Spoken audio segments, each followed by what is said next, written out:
ಜಿಲ್ಲಾ ಆಡಳಿತ ವತಿಯಿಂದ ದಾವಣಗೆರೆ ನಗರದಲ್ಲಿ 2 ದಿನಗಳ ಕಾಲ ಹಮ್ಮಿಕೊಂಡಿರುವ ಯುವಜನೋತ್ಸವ ಕಾರ್ಯಕ್ರಮದ ಭಾಗವಾಗಿ ದಾವಣಗೆರೆ ನಗರದ ಕುಂದುವಾಡ ಕೆರೆಯಲ್ಲಿ ಯುವ ಸಬಲೀಕರಣ ಮತ್ತು ಕ್ರೀಡಾ ಇಲಾಖೆ ವತಿಯಿಂದ ಜಲಕ್ರೀಡೆಯನ್ನು ಹಮ್ಮಿಕೊಳ್ಳಲಾಗಿತ್ತು. ಜಿಲ್ಲೆಯ ಮತ್ತು ಅಕ್ಕಪಕ್ಕದ ಜಿಲ್ಲೆಯ ಸುಮಾರು 300 ಕ್ರೀಡಾಪಟುಗಳು ಜಲಸಾಹಸ ಕ್ರೀಡೆಯಲ್ಲಿ ಭಾಗವಹಿಸಿದ್ದರು. ಇದರ ಜೊತೆಗೆ ಯುವಜನೋತ್ಸವ ಕಾರ್ಯಕ್ರಮಕ್ಕೆ ಬಂದ ಬೇರೆ ಬೇರೆ ಜಿಲ್ಲೆಯ ಯುವಕ ಯುವತಿಯರು ಜಲಕ್ರೀಡೆಯಲ್ಲಿ ಭಾಗವಹಿಸಿ ತಮ್ಮ ಅನಿಸಿಕೆಗಳನ್ನು ವ್ಯಕ್ತಪಡಿಸಿದರು. ಯುವಜನೋತ್ಸವ ಕಾರ್ಯಕ್ರಮ ಮತ್ತು ದಾವಣಗೆರೆಯ ಬಗ್ಗೆ ಮೆಚ್ಚುಗೆಯ ಮಾತುಗಳನ್ನಾಡಿದರು. ಜಲಸಾಹಸ ಕ್ರೀಡೆಯಲ್ಲಿ ನೀರಿನಲ್ಲಿ ಕೈಗೊಳ್ಳಬೇಕಾದ ಸುರಕ್ಷತೆಯ ಬಗ್ಗೆ ತರಬೇತಿದಾರರು ಉತ್ತಮವಾಗಿ ನಮಗೆ ತಿಳಿಸಿಕೊಟ್ಟರು ಎಂದು ಮಾಹಿತಿ ನೀಡಿದರು. ನಾನು ಚೇತನ ಕೊಲ್ವಾಡ ಅಂತ ಧಾರವಾಡ ಡಿಸ್ಟ್ರಿಕ್ಕಿಂದ ಬಂದಿರೋದು. ಇದು 2ನೇ ಯುವಜನೋತ್ಸವ ನಾನು ಅಟೆಂಡ್ ಆಗ್ತಾ ಇರೋದು. ಮೊದಲು ಹೋದ ವರ್ಷ ಅದು ಬಳ್ಳಾರಿಯಲ್ಲಿತ್ತು, ಈ ವರ್ಷ ದಾವಣಗೆರೆಯಲ್ಲಿದೆ. They organise it very well and Davanagere ಜನನು ದಾವಣಗೆರೆ ಬೆಣ್ಣೆ ದೋಸೆ ಅಷ್ಟೇ ಸಾಫ್ಟ್ ಇದ್ದಾರೆ. They are very well treated us. ನಮಗೆ ಅಕೊಮಿಡೇಷನ್ ಆಗಿರಲಿ, ಫುಡ್ ಆಗಿರಲಿ, ಆಮೇಲೆ ಇಲ್ಲಿ ಎಂಜಾಯ್ಮೆಂಟ್ ಆಗಿರಲಿ, ರಿವರ್ ರಾಫ್ಟಿಂಗ್ ಅನ್ನೋ ಕಾನ್ಸೆಪ್ಟ್ ಅಥವಾ ಕಯಾಕಿಂಗ್ ಅನ್ನೋ ಕಾನ್ಸೆಪ್ಟ್ ಆಗಲಿ ಅಥವಾ ರಾಕ್ ಕ್ಲೈಂಬಿಂಗ್, ಇವೆಲ್ಲ ಹೊಸದು. ನಾವು ಮೊದಲು ಯಾವುದೇ ಥರದ ಯುವಜನೋತ್ಸವದಲ್ಲಿ ನಾವು ಅಟೆಂಡ್ ಆಗಿದ್ದೀವಿ, ಬಟ್ ಈ ಥರ ಅಡ್ವೆಂಚರ್ ಸ್ಪೋರ್ಟ್ಸ್ ಮೊದಲು ಯಾವ ಯುವಜನೋತ್ಸವದಲ್ಲೂ ನಾವು ನೋಡಿಲ್ಲ. ಆಮೇಲೆ ಇವರೆಲ್ಲ ಫ್ರೆಂಡ್ಸ್, ನಾವು ಇಲ್ಲಿ ಬಂದು ಏನಾಗಿದ್ದೀವಿ, ಇವ್ರು ಯಾರು ನಮಗೆ ಪರಿಚಯ ಇಲ್ಲ, ಬೇರೆ ಬೇರೆ ಜಿಲ್ಲೆಯಿಂದ ಬಂದಿರೋದು. ಬಟ್ ನಾವು ಎಲ್ಲರೂ ಬಂದು ಒಂದಾಗಿ ದಾವಣಗೆರೆ ನೋಡಿ, ದಾವಣಗೆರೆಯಲ್ಲಿ ಸ್ಪೆಷಲ್ ಏನಿದೆ ಅದನ್ನೆಲ್ಲ ಸವಿದು ಎಂಜಾಯ್ ಮಾಡಿ, we are all one now. It feels like unity in diversity ಅಂತಾರಲ್ಲ, ಇಲ್ಲಿ ಬಂದಮೇಲೆ ಆ್ಯಕ್ಚುಲಿ ನಾವು ಅದನ್ನ ಎಕ್ಸ್ಪೀರಿಯನ್ಸ್ ಮಾಡಿದ್ವಿ. We are very happy. It is very well organised. ಆಮೇಲೆ ಬೋಟಿಂಗ್ ಆಗಿರಲಿ ಅಥವಾ ಈ ರಾಫ್ಟಿಂಗ್ ಅನ್ನೋದೇನಿದೆ ಅಲ್ಲ, ಇದು ಫಸ್ಟ್ ನಾವು ದಾಂಡೇಲಿಯಲ್ಲಿ ಮಾಡಿದ್ವಿ. ಹೆಂಗೆ ಎಂಜಾಯ್ಮೆಂಟಿಗೆ ಸುಮ್ಮನೆ ಸಮ್ಮರ್ ಹಾಲಿಡೇಸ್ ಹೋದಾಗ ನೋಡಿ ಮಾಡಿದ್ದಷ್ಟೇ.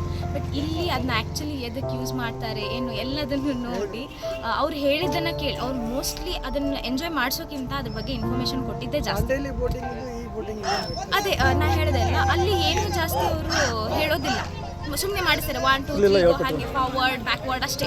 ಇಲ್ಲಿ ಯಾಕೆ ಏನು, ಅದಕ್ಕೆ ಎಷ್ಟು ಚೇಂಬರ್ಸ್ ಇದ್ದಾವೆ, ಎಲ್ಲಿ ಹೆಂಗೆ ಗ್ಯಾಸ್ ಫಿಲ್ಅಪ್ ಮಾಡ್ತಾರೆ, ಅದು ಪಂಚರ್ ಆದಾಗ ಏನು ಮಾಡಬೇಕು, ಎವ್ರಿಥಿಂಗ್ ಹೇಳಿದ್ರು. ನಮ್ಗದು ಲೆಕ್ಚರಿಂಗ್ ಅನ್ನಿಸ್ತು, but it was very useful. ಯುವಜನೋತ್ಸವದಿಂದ ಬಂದಿರೋದ್ರಿಂದ ಸೊ ನಮ್ಮದೆಲ್ಲ ಡಿಫ್ರೆಂಟ್ ಡಿಸ್ಟ್ರಿಕ್ಸ್ ಇಂದ ಡಿಸ್ಟ್ರಿಕ್ಟ್ ಕಾಂಪಿಟೇಷನ್ ಅಟೆಂಡ್ ಮಾಡಿ ಅಲ್ಲಿ ಎಲ್ಲರೂ ಸೆಲೆಕ್ಟ್ ಆಗಿ ಇಲ್ಲಿಗೆ ಬಂದು ಸ್ಟೇಟ್ ರೆಪ್ರೆಸೆಂಟ್ ಮಾಡೋಕ್ಕೆ ಸೆಲೆಕ್ಷನ್ಸ್ ನಡೆದಿವೆ. ಇಲ್ಲಿ ತುಂಬ ಟ್ಯಾಲೆಂಟ್ ಇರೋರು ಬಂದ್ಬಿಟ್ಟು ಒಬ್ಬರು ಘೋಷಣೆ, ಇನ್ನು ಕೆಲವರು painting, poetry writing, story writing, ಆ ಥರ ಎಲ್ಲ ತುಂಬ ಕಾಂಪಿಟೇಷನ್ಸ್ ನಡೆದಿದೆ. ಅದರಲ್ಲಿ ಯಾರು ತುಂಬ ಚೆನ್ನಾಗಿ ಮಾಡ್ತಾರೋ ಅವ್ರಿಗೆ ಸ್ಟೇಟಿಂದ ನ್ಯಾಷನಲ್ ಲೆವೆಲ್ ಕಳಿಸ್ತಾರೆ. ಸೊ ಇವರೇ ನಮಗೆ ಉಳ್ಕೊಳಕ್ಕೆ ಫೆಸಿಲಿಟೀಸು ಮತ್ತು ಅಡ್ವೆಂಚರ್ ಗೇಮ್ಸ್ ಮತ್ತು ಊಟ ಎಲ್ಲ ತುಂಬ ಚೆನ್ನಾಗಿ ವ್ಯವಸ್ಥೆ ಮಾಡಿದ್ದಾರೆ. ಸೊ ತುಂಬ ಖುಷಿ ಆಯಿತು ಬಂದು ಎಕ್ಸ್ಪೀರಿಯನ್ಸ್ ಸಾಕದಾಗಿದೆ. ಇಲ್ಲೆಲ್ಲ ಯಾರು ಬರ್ತಾರೆ ಬಂದಿಲ್ಲ? ಇಲ್ಲೆಲ್ಲ ಯಾರು ಬರ್ತಾ ಇದ್ದಾರೆ? ಇಲ್ಲೆಲ್ಲ ನಮಗೆ ಹೇಳಿದ್ರು ಈ ಥರ ಆರ್ಗನೈಸ್ ಮಾಡಿದ್ದೀವಿ ಅಂತ. ಸೊ ರಾಫ್ಟಿಂಗ್, ಬೋಟಿಂಗ್ ನೀವೆಲ್ಲ ಆಡಿರೋ? ಹಾಂ, ನಾವು ಮಾಡಿದ್ವಿ. ನಾವು ಇವಾಗಲೇ ಮಾಡಿ ಬಂದ್ವಿ. ನಾವು ರಾಫ್ಟಿಂಗ್ ಎಲ್ಲ ಕಲ್ತ್ಕೊಂಡ್ಬಂದ್ವಿ. ಸೊ ಅವರು ಬರೀ ಮಾಡಿಸಿಲ್ಲ, ನಮಗೆ ಹೆಂಗೆ ಮಾಡಬೇಕು, ಅದು ಎಲ್ಲಿ ಯೂಸ್ ಆಗುತ್ತೆ ಮತ್ತು ಅದ್ರ ಬಗ್ಗೆ ತುಂಬ ವಿಷಯ ತಿಳ್ಕೊಟ್ರು. ತುಂಬ ಚೆನ್ನಾಗಿದೆ.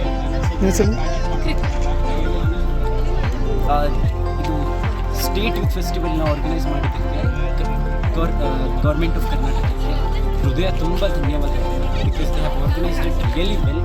ಆಮೇಲೆ ಮಿನಿಸ್ಟ್ರಿ ಆಫ್ ಯೂತ್ ಅಫೇರ್ಸಿಗೂ ಕೂಡ ಬಹಳ ಧನ್ಯವಾದಗಳು.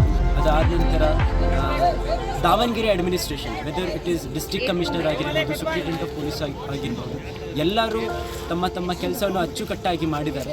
So a big thanks to them for organising this. ಇದು ನಿಮಗೆ ಹೆಂಗೆ ಅನಿಸ್ತಿದೆ?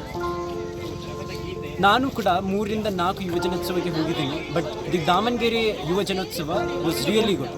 ಬಹಳ ಅದ್ಭುತವಾಗಿ ಮಾಡಿದ್ದಾರೆ.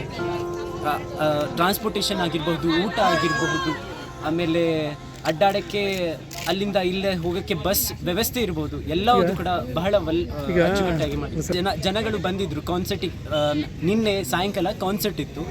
ಕಾನ್ಸರ್ಟಿಗೆ ಬಹಳ ಜನ ಬಂದಿದ್ರು. ಆಮೇಲೆ ಕಾಂಪಿಟೇಟರ್ಸ್ ಫ್ರಮ್ ಈಚ್ ಡಿಸ್ಟ್ರಿಕ್ಟ್ ಒಬ್ಬೊಬ್ಬರು ಬಂದಿದ್ರು. ಸೊ ಜನ ಬಂದಿದ್ರು, but still it needs to be get involved. ಮನ್ಸೂರಲ್ಲಿ